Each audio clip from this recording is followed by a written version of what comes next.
Baik, di sini saya akan menceritakan drama Cina yang berjudul The Life of the White Fox, di mana drama ini menceritakan tentang kisah siluman rubah putih yang datang ke dunia manusia untuk merebut mutiara ajaibnya yang dibawa oleh gadis manusia miskin. Dan lama-kelamaan mereka pun saling jatuh cinta. Dan bagaimana kisah mereka? Ayo simak video ini baik-baik.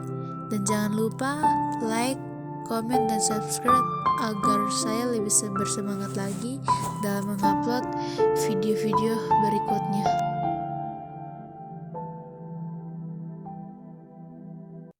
Film dibuka dengan diperlihatkan seorang gadis yang masih tertidur pulas di atas meja kerjanya. Beberapa saat kemudian, notifikasi pun masuk. Itu dari para editor. Mereka tinggal bertanya-tanya kapan komiknya akan jadi. Nah, karena ketiduran, gadis ini pun jadi frustasi. Dan ia pun melanjutkan membuat komiknya.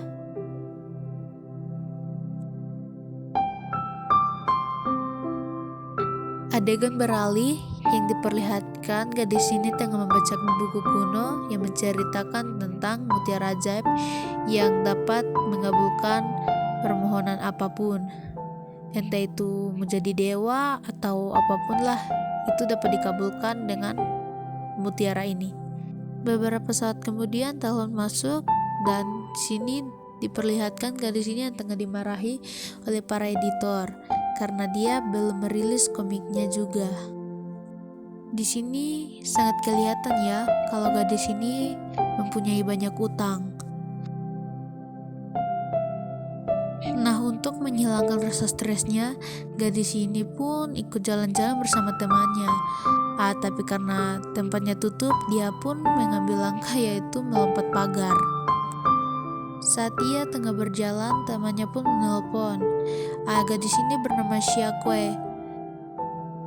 Di sini temannya tanya kapan dia sampai, tapi dia masih berada di lereng gunung. Nah, terlihat ya guys kalau gadis ini menyukai kakak seniornya bernama Zojing. Karena kakak seniornya datang, ia pun rencananya akan ikut ke sana. Dan temannya pun mengirimkan foto kakak seniornya itu. Saking terpesonanya ia pada foto kakak kelasnya itu, ia pun tanpa sadar dan dia terjatuh ke dalam sebuah gua. Saat ia tersadar, betapa terkejutnya ia kala melihat seekor rubah putih atau samoyed sudah berada di sampingnya. Karena rubah itu terluka, ia pun merasa iba karena rubah itu terluka karena dirinya. Ia pun membalut kaki rubah itu menggunakan bando di kepalanya. Ia terheran-heran kenapa bisa ada seekor rubah berada di gua terpencil seperti itu. Xiaokui pun memasuki gua itu ke dalam dan dia tak sengaja mendapati sebuah mutiara yang berada di atas batu. Ia terheran-heran melihat mutiara atau bola kecil kaca yang sangat indah itu bisa berada di gua seperti ini. Tanpa pikir panjang, ia pun mengambil mutiara ajaib itu dan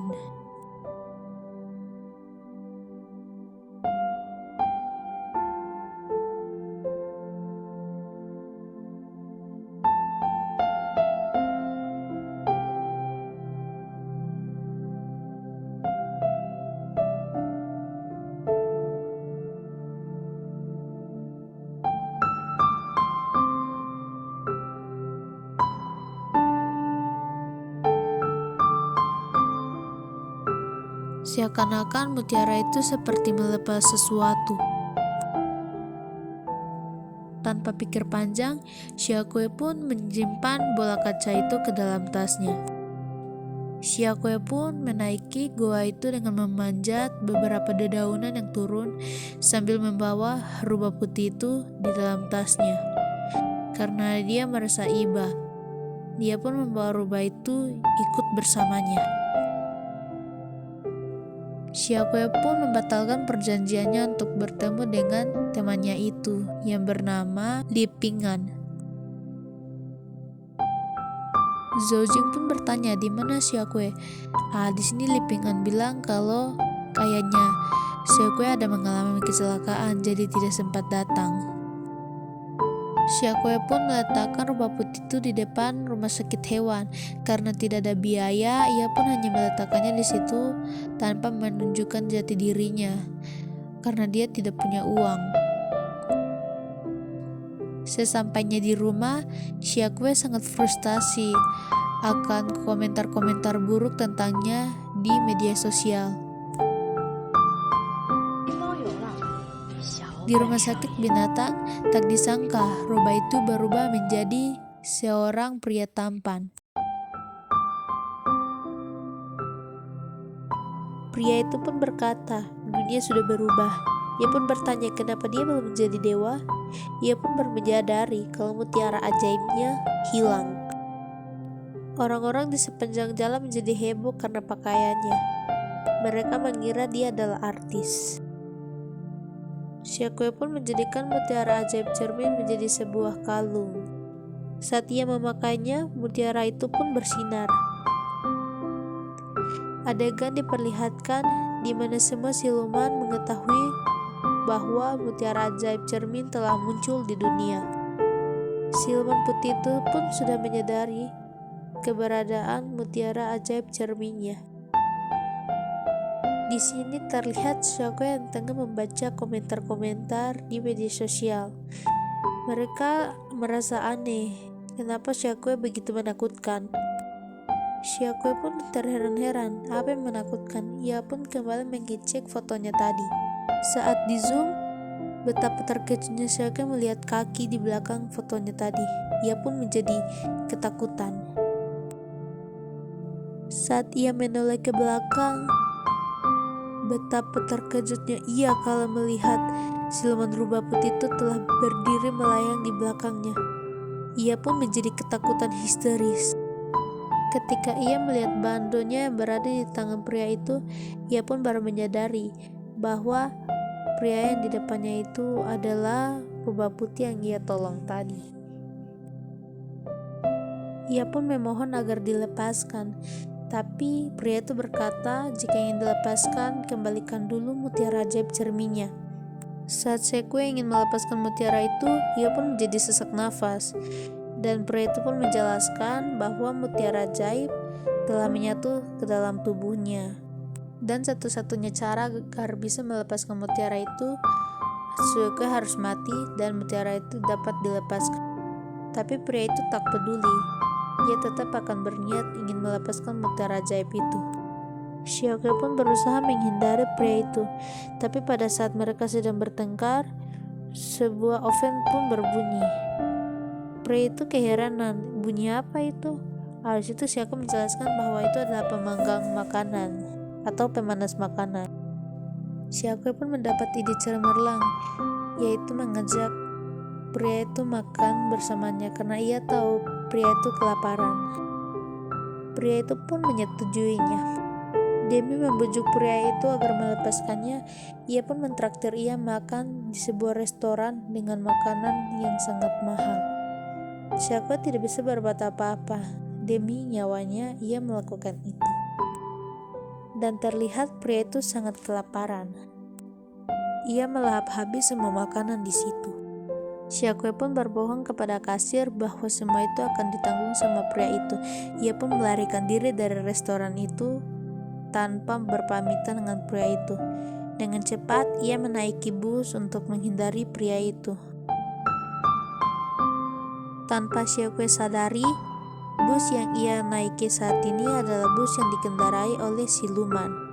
Siluman itu sama, ia ingin merebut mutiara ajaib cermin yang dimiliki oleh Xiaokue. Siluman itu pun menghilang dari tempat itu dan meninggalkan Xiaokue berada di dalam bus yang dalam kecepatan tinggi. Xiaokue berusaha untuk menghentikan bus itu, tetapi hasilnya gagal. Tapi untunglah pria itu datang pada tepat waktunya dan menghentikan bus itu, sehingga Xiaokue bisa terselamatkan dari maut. Pria itu pun dengan elegannya menyerang siluman kelelawar itu, sampai kelelawar itu pun musnah. Pria itu pun kesal kepada Xiaoque yang membohonginya. Ia pun ingin mengambil mutiara itu, tapi Xiaoque meminta ampun padanya. Pria itu pun memberikan waktu kepada Xiaoque 3 hari. Dalam 3 hari ini, ia akan membiarkan Xiaoque menikmati sisa hidupnya. Dan setelah 3 hari, ia akan membunuh Xiaoque dan mengambil mutiara ajaibnya. Ya, tapi itu semua karena bujukan Xiaoque dengan makanan enak. Scene beralih, diperlihatkan seorang gadis yang tengah mandi. Dan saat itu ia melihat notifikasi di HP-nya, yaitu foto pria siluman rubah putih itu. Sepertinya mereka mempunyai hubungan khusus. Karena dari raut wajahnya, ia sangat terkejut melihat pria itu.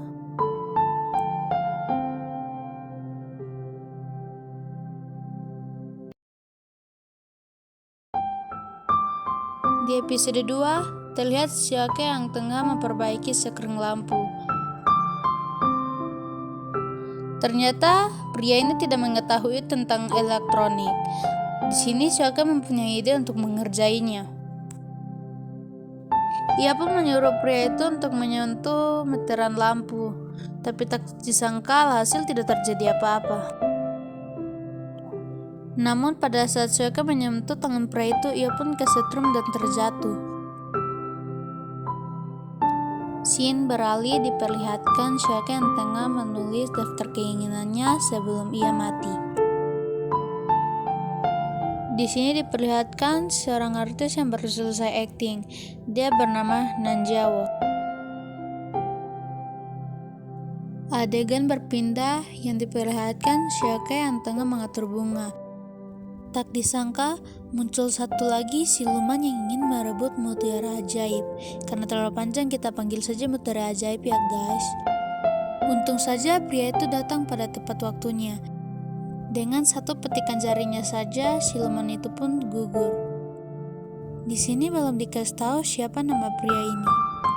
Siluman yang menyerang Xiaoque adalah siluman Boston Ivy. Pria ini menjelaskan bahwa pertapaannya hanya 500 tahun saja. Dalam hati Xiaoque, dia juga ingin hidup 500 tahun lagi. Siluman Boston Ivy dikirim oleh Nanjiao, yaitu siluman bunga peony. Dia yang merebut mutiara ajaib itu tetapi gagal karena dihalang oleh pria siluman rubah putih itu. Mereka memberitahukan bahwa siluman yang menyerang mereka adalah pria di foto itu. Hal itu membuat Nanjiao kaget.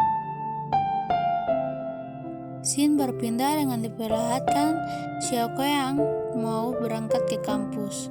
Ia pun membawa siluman rubah putih itu bersamanya. Di perjalanan terlihat pria itu sangat takut. Ia ketakutan hingga meremas kuat bahunya Xiaoque. Hingga pada akhirnya mereka pun sudah sampai. Dan terlihat pria itu mabuk kendaraan. Ia merasa sedikit pusing. Xiaoque pun memesan beberapa daging untuk pria itu. Pada saat tiba di kampus, semua siswa-siswi di sana menjadi heboh. Mereka mengira dia adalah seorang artis. Di sini membuat Xiaoque menjadi kesal dan menyuruhnya untuk pergi. Tapi ia menolak karena ia harus terus menjaga mutiara ajaibnya itu. Ia pun mencari Zhou Jing di kelasnya, tetapi Zhou Jing tidak ada di kelasnya. Temannya memberitahukan bahwa Zhou Jing sedang mengikuti syuting. Xiaoque terpesona akan ketampanannya Zhou Jing. Di sini Nanjiao sudah merencanakan sesuatu. Xiaoque pun terpilih menjadi pemeran pendukung karena mereka saat ini kekurangan pemeran. Padahal ini adalah salah satu rencana dari Nanjiao untuk mencelakai Xiaoque. Di situ kesempatan bagi Xiaoque untuk berbicara sesuatu dengan kakak kelasnya itu, yaitu Zhou Jing. Syuting pun dimulai dan sangat terlihat kalau aktingnya Xiaoque itu sangat jelek. Berulang kali mereka selalu salah. Kesempatan ini diambil oleh Nanjiao. Dia ingin memulai rencana jahatnya itu. Di sini Xiaoque merasa sedikit gugup dan panik. Kini akting pun dimulai dan terlihat Xiaoque yang terlempar jauh. Dan pada saat itulah talinya putus.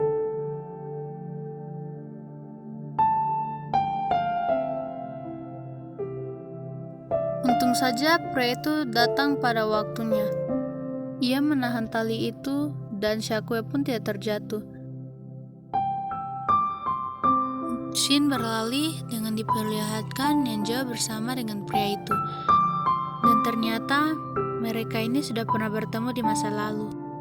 Di sini diperlihatkan dari raut wajah Nanjiao, dia sangat menyukai pria ini. Dan karena dia adalah siluman bunga peoni, pria ini pun alergi terhadap bunga. Sebab itulah ia pun bersih. Dan ternyata pria itu sangat menjaga mutiara ajaib karena mutiara ajaib dapat menjadikannya seorang dewa. Dan ternyata pria ini bernama Bai Xiao. Bai Xiao ingin menjadi dewa karena ia telah jatuh cinta pada Dewi Raja Siluman yang bernama Chu Shang. Setelah menyampaikan itu, Bai Xiao pun pergi meninggalkan Nanjiao. Nanjiao sangat sedih.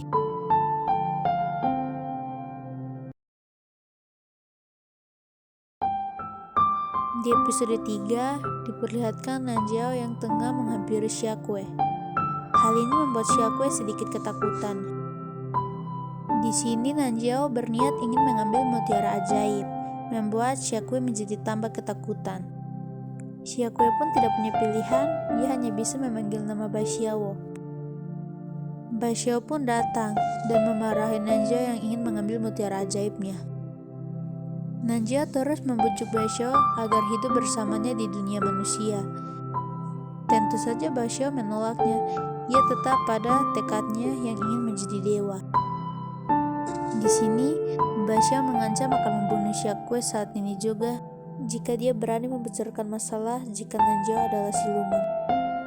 Hal ini tentu saja membuat Xiaokui menjadi takut dan patuh.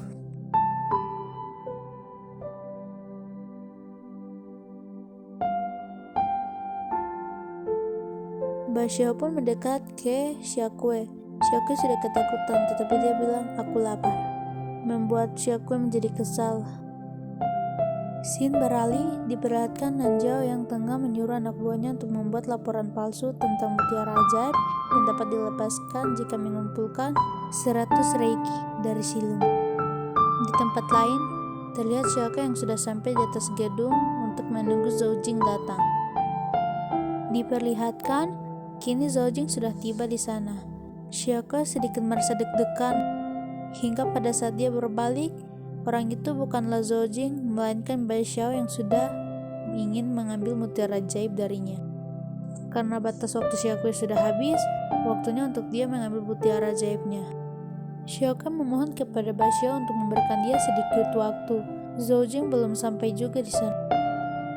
Tentu saja Bai Xiao menolaknya. Ia tetap bersikukuh ingin mengambil mutiara ajaibnya sekarang. Xiaokui berusaha untuk menghindar, tapi Bai Xiao terus muncul di hadapan. Xiaokui pun menyerah. Seberusaha apapun ia memohon, Bai Xiao tetap tidak akan melepaskannya. Kini ia pasrah. Xiaokui pun mengungkit semua kebaikannya kepada Bai Xiao dalam 3 hari ini.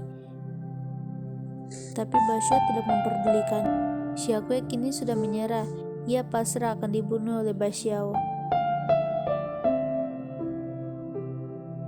Tak ambil lama, Bai Xiao langsung menggunakan sihirnya untuk membunuh Xiaokui. Untunglah datanglah Nanjiao menghentikan aksinya Bai Xiao itu. Ia mengingatkan larangan di kalangan siluman, bahwa siluman tidak boleh membunuh manusia. Bai Xiao pun melepaskan Xiaokui, tapi tidak, ia tetap ingin bersikukuh ingin membunuh Xiaokui. Untung saja Nanjiao mengingatkan kalau Kui Sheng sangat mementingkan aturan, membuat Bai Xiao terdiam. Nanjiao pun menunjukkan buku yang berisi cara melepaskan mutiara ajaib tanpa membunuh orang. Ya, dengan mengumpulkan 100 reiki siluman. Bai Xiao pun setuju. Tapi ia hanya memberikan mereka waktu 1 bulan saja. Nanjiao tentu saja menolak, karena waktu 1 bulan itu tidak cukup. Minimal 2 bulan atau 3 bulan atau 1 tahun juga bisa. Tapi Nanjiao mengusulkan 3 bulan saja kalau begitu. Dan Bai Xiao pun menyetujuinya. Hal ini membuat Xiaokui menjadi lega. Xiaokui pun berjanji akan menjadi pengikut setia Nanjiao. karena Nanjiao telah menolongnya hari ini. Dan datanglah Zhou Jing pada saat itu juga, membuat Xiaokui merasa terkejut. Setelah itu, Basha dan Nanjiao pun pergi. Zhou Jing bertanya, apakah Xiaokui mengenal Nanjiao? Xiaokui pun berkata, jika tadi ia terluka, maka dari itulah Nanjiao datang menjenguknya karena khawatir. Zhou Jing pun bertanya pada Xiaokui, ada apa menyuruhnya datang malam ini? Tentu saja membuat Xiaokui merasa bingung mau bilang apa, karena sebenarnya dia ingin menyatakan perasaannya pada Zhou Jing, tetapi gagal, karena dia sudah mempunyai waktu 3 bulan. Xiaokui pun terdiam. Zhou Jing pun mengerti apa yang ingin dikatakan Xiaokui yang membuat Xiaokui menjadi dak-dikduk. Ia sangat malu. Zhou Jing pun berkata, boleh, membuat Xiaokui merasa senang. Tapi ternyata Zhou Jing mengira kalau Xiaokui ingin meminjam uangnya. Tentu saja Xiaokui salah paham. Xiaokui pun mengalihkan topik dan berkata ia sangat mengagumi Zhou Jing. Karena dari itulah dia ingin seperti Zhou Jing. Zhou Jing mendukungnya. Pada saat Zhou Jing mau pergi, Xiaokui pun menghentikannya. Ia berkata dia ingin meminjam beberapa uang kepada Kak Zhou Jingnya itu. Karena sisa uangnya itu telah ia habiskan. Karena dia pikir hidupnya hanya dalam 3 hari saja. Tapi ternyata itu tidak terjadi. Zhou Jing pun dengan senang hati memberikannya. Zhou Jing pun memberikan nomor teleponnya. Jika ada sesuatu, telepon saja dia. Membuat Xiaokui menjadi salting.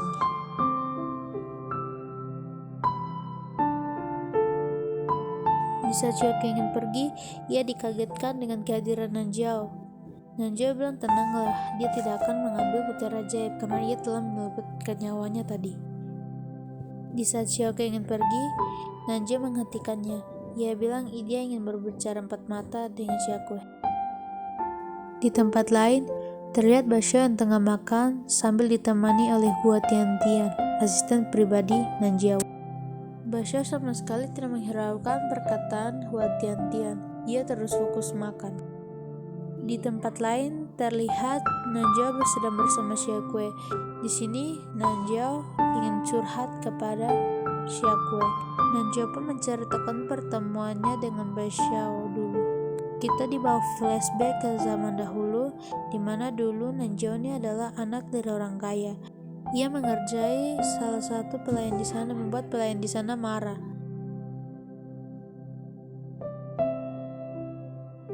Karena ia menggunakan kekuatannya, ia pun dikejar oleh pemburu siluman dan ditangkap.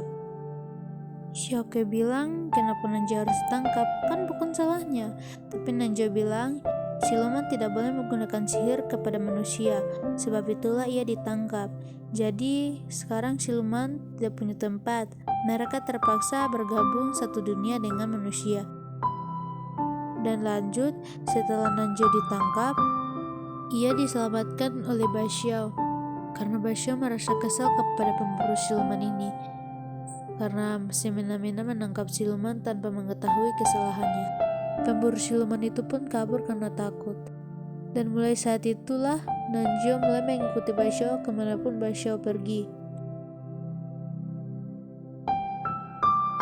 Tapi kemudian Bashao pun pergi menghadiri rapat bulan siluman, di mana rapat bulan siluman di situ akan menentukan siapa yang akan menjadi raja siluman. Waktu itu Bashao berjanji akan kembali karena dia harus pergi. Dia berkata dia akan datang jika Nanjiao telah menyelesaikan permainan itu. Namun Bashao tak kunjung datang juga. Nanjiao terus menunggunya 100 tahun hingga 1000 tahun. Di situ Xiaokui bertanya, bukankah Bashao tidak ingin menjadi dewa? Kenapa ia menghadiri rapat bulan purnama siluman? Nanjiao berkata, jika dia menjadi raja siluman, dia dapat bertemu dengan Chou Sheng. Xiaokui pun bertanya siapa Chou Sheng. Nanjiao dengan kesal berkata dia adalah dewi. Xiaokui pun mengerti isi hati Kak Nanjiao. Tapi Nanjiao berkata dia tidak suka dipanggil Kak. Apakah dia lebih tua darinya? Ya, tentu saja dalam hati Xiaokui Nanjiao itu sudah lebih tua jauh darinya. Hua Tiantian pun datang berkata kalau Bashao sudah selesai makan. Dengan cepat Nanjiao pun keluar menghampirinya. Nanjia menawarkan ingin mengantar Basya pulang, tapi Basya bilang tidak perlu, dia bisa pulang sendiri bersama Shakwe. Di perjalanan pulang, Basya berkata meskipun dia sudah memberikan Shakwe waktu 3 bulan, tetapi ia tetap harus menjaga Shakwe demi keamanan mutiara ajaibnya itu. Shakwe pun bilang baik, tapi tidak boleh mengikutinya saat ia ke kuliah. Ia akan mencarikan ponsel buat Basya supaya jika dia dalam bahaya, dia tinggal menelpon Basya. Sesampai di rumah, Basya langsung menandai kalendernya.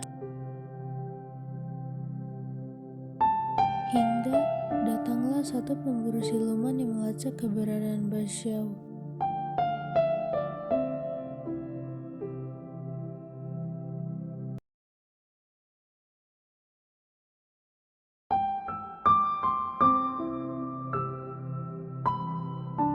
Di episode 4 diperlihatkan bahwa para siluman tengah menyalurkan reiki mereka ke dalam mutiara ajaib.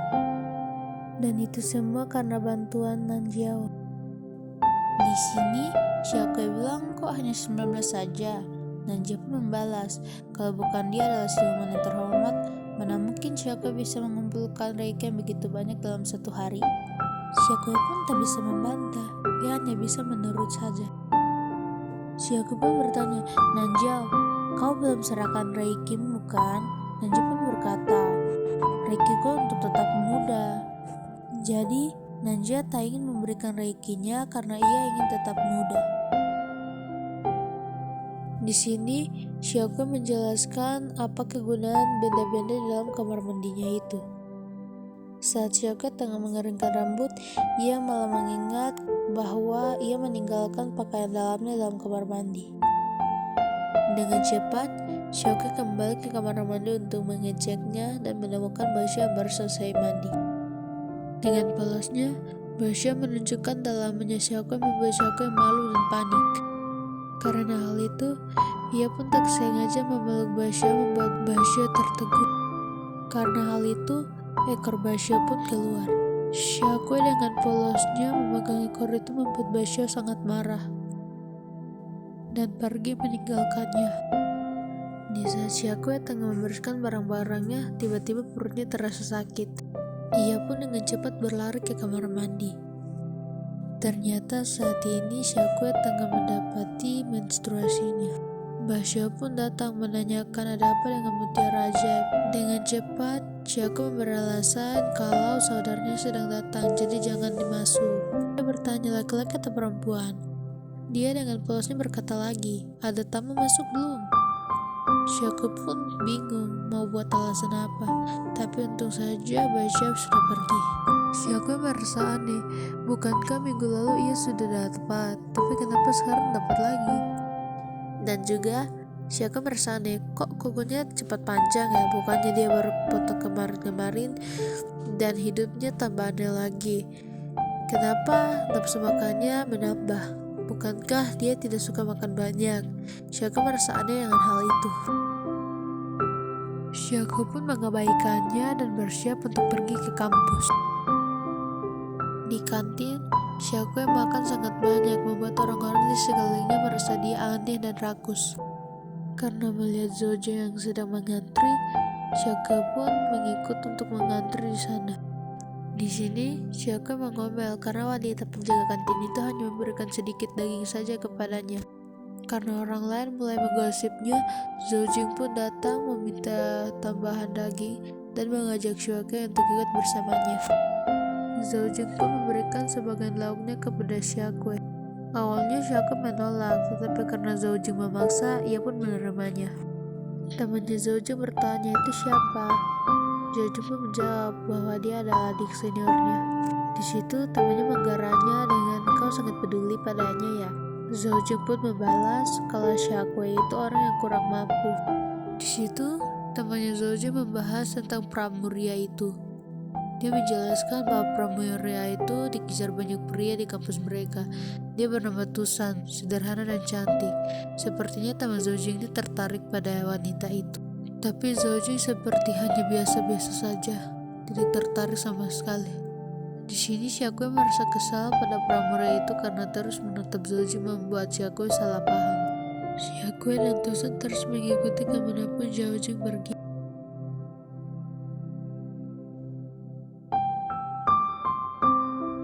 Di sini, Muran menceritakan kejadian aneh sewaktu ia masih kecil. Bahwa dulu waktu ia masih kecil, ia sudah mendapatkan janggut di usia 8 tahun.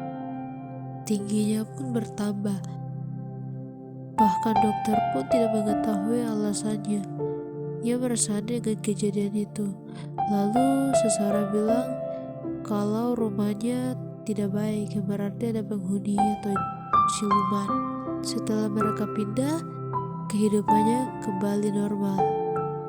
Scene berpindah dengan diperlihatkan Muran dan Shakwe yang tengah memperebutkan buku yang ditinggalkan Zojing dan Muran.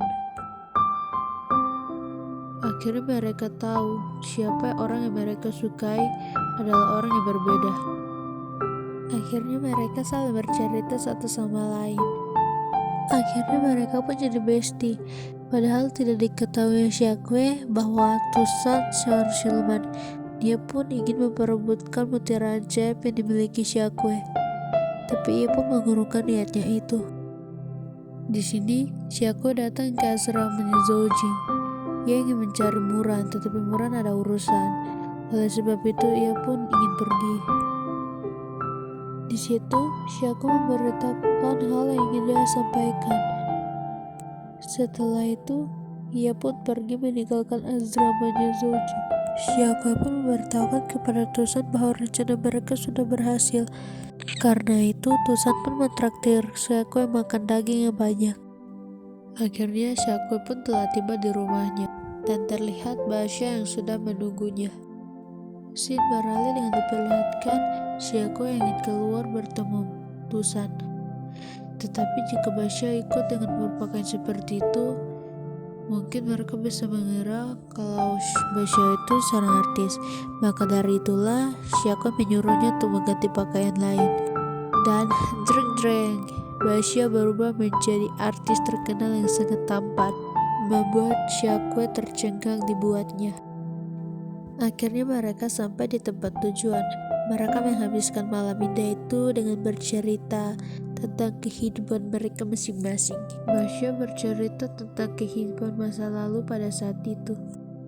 Shakwe pun mengajak Basya untuk pergi ke taman dan bermain game di sana. Mereka berdua menghabiskan malam itu dengan bermain game di mall. Sampai pada suatu saat, karena Basya ini siluman, ia pikir di dalam game itu semua itu nyata, dan ia pun menggunakan kekuatan sihirnya dan merusak barang-barang di sana, membuat Shakwe menjadi frustasi. Thanks, segini dulu. Nantikan episode-episode berikutnya di part kedua. Terima kasih karena telah meluangkan waktu kalian untuk menonton video saya kali ini. Semoga kedepannya dapat lebih baik dari sebelumnya, karena ini video pertama saya, jadi kalau ada salah kata atau tidak sesuai dengan isi hati kalian, saya mohon maaf. Dan sekali lagi saya berterima kasih karena kalian telah menonton video saya. Sampai jumpa di part selanjutnya.